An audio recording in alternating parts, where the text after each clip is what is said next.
Video इस समय चर्चा का विषय बना हुआ है। एक वीडियो में दिखाई दे रहा है किस तरह से 12 से 15 लोग एक युवक को पीटते हैं और उसके बाद उसको गांव में घसीटते हुए ले जाते हैं। मामला गदागंज का है।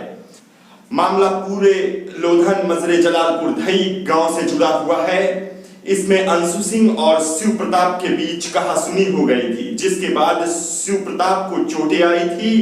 राजेंद्र सिंह शिव प्रताप के घर पहुंचे, वहां पर उन्होंने गाली गलौज की, जिससे पूरा जो इलाका था वह आक्रोशित हो गया। आक्रोशित होने के बाद उनको घेर कर उनकी पिटाई करते हुए, घसीटते हुए एक वीडियो सामने निकल कर आया, जिसके बाद पुलिसिया कार्यशैली पर भी सवाल उठे और किस तरह से बच्चों की लड़ाई में जो इंटरफेयर हुआ और इसके बाद पूरा घटनाक्रम आम हो गया। इस घटना के बाद रायबरेली में सवाल उठने लगे हैं, क्या कानून व्यवस्था इतनी बुरी हालातों से गुजर रही है। इन सब के बीच सीओ डलमऊ अशोक सिंह ने कहा, आज सोशल मीडिया पे एक मारपीट का प्रकरण थाना गदागंज क्षेत्र का वायरल हो रहा है। इस संदर्भ में यह बताना है कि कल दो पक्षों में अंशु सिंह और शिव प्रताप के बीच में आपसी वाद विवाद हुआ था।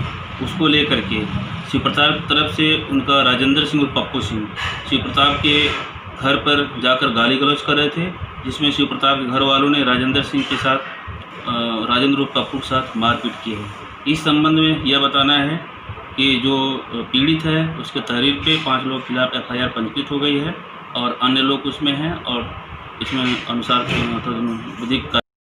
उन्होंने रिपोर्ट टुडे से बताया है कि इस पूरे घटनाक्रम में शामिल लोगों की गिरफ्तारी की जा चुकी है तथा शांति व्यवस्था मौजूदा समय में क्षेत्र में कायम है।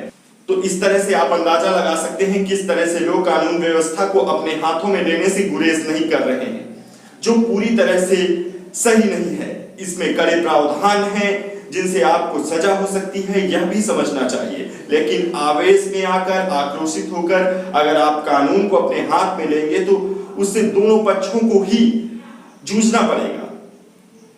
तो ऐसे में कोशिश की जानी चाहिए कि हर एक पहलू पर विचार किया जाए।